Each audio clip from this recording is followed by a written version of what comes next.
I found some letters you wrote me this morning, reminding me of the love we once knew. Now they're gone, I've burned them to ashes. I want nothing to remind me of you. Burning bridges behind me. All I want is to forget about you.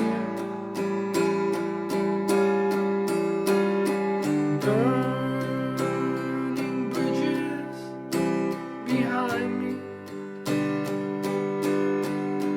All I want is to forget about you. Say goodbye to the house we once lived in.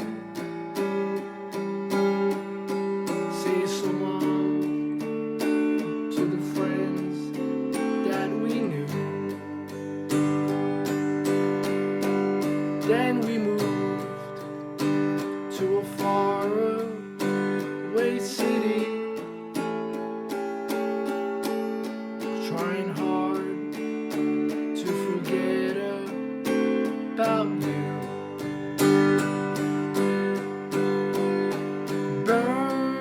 Burning bridges behind me. All I want is to forget about you.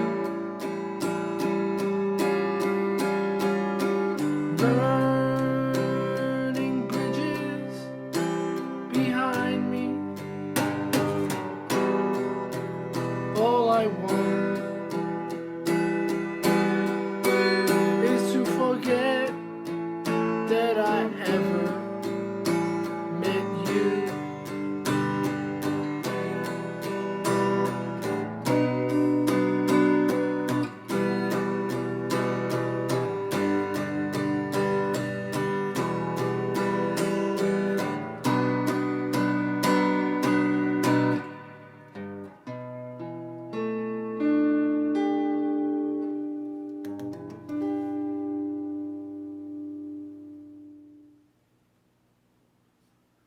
So that was Burning Bridges by the Flat Dual Jets, or rather performed by the Flat Dual Jets. This was the version taken off of their live CD called Two-Headed Cow. It's the final song of the set. Dexter strums along very casually, as Crow, the drummer, does also drums casually as well. It's a very basic song. There is a link to the tablature in the description. There's one done by my guitar teacher, and there's like a sort of a cheat sheet done by me. And it's very basic. There's really not much to say about this song. I'm not a stickler for strumming patterns, especially with Dexter's guitar playing. Listen, if you're sad, play it sadder. If you're happy, play it happier. That's it. It's just I have a very simple way of sort of strumming the song, which does change throughout. It could just be kind of slow, can pause at certain times to give the lyric a certain effect. During the 7 chords, I do tend, I think that Dexter does this as well, but I do tend to to sort of dig in a little deeper with the 7 chords to really to really distinguish them. And that's basically it. There's during the chorus in the second line, it goes excuse me, from an A7 chord to an A7 sharp 5 as well. So it's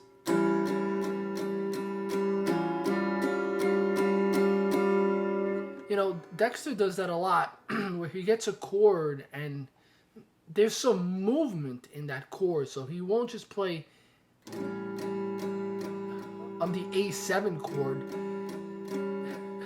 He's gonna add that sharp 5, so it sort of gives it a dreamy feeling. It sort of gives it a sense of a movement, I think. In the last verse, he does that with the E minor as well, where he plays the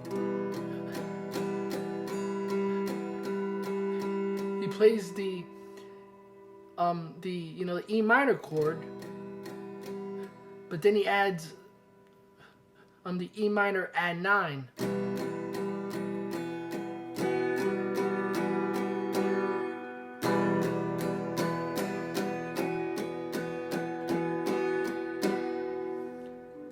Once again, that's sort of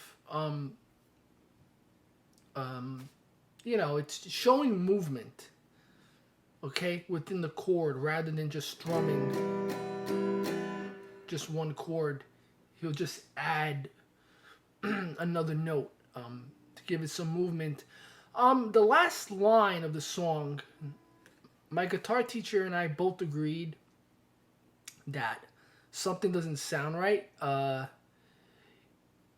He has a better ear than I do, much better ear, and the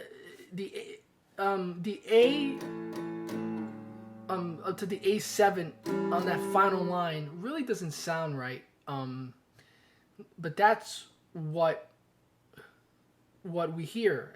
That's what my a guitar teacher hears as well, and we just came to that conclusion. And who knows? It might have been a mistake that Dex did during this performance. It is a live performance.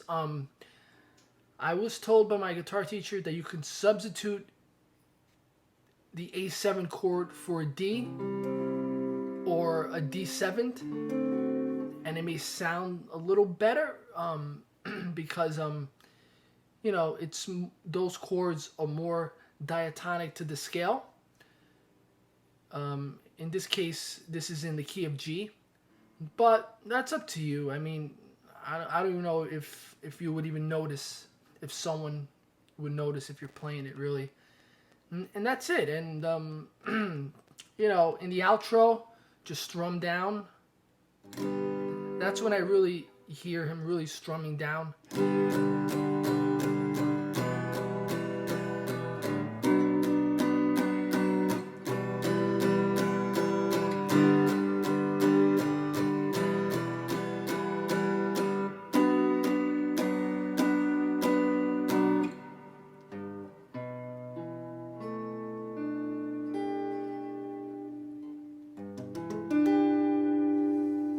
That last chord is a very dreamy chord. It's a G6 add 9 chord, and it is in the tablature in the description. You'll see how it's played. A lot of rockabilly songs, they sort of end with a 9th chord. All right. In this case, it's as I said, it's a G6 with an added ninth, and it's for effect. Instead of ending it with a regular G, you add that note,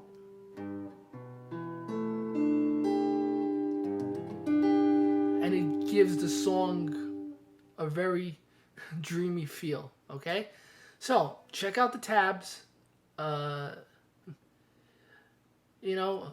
Thank you for enduring my singing. I do my best. I'm really not a singer. And I see you next time. Take care.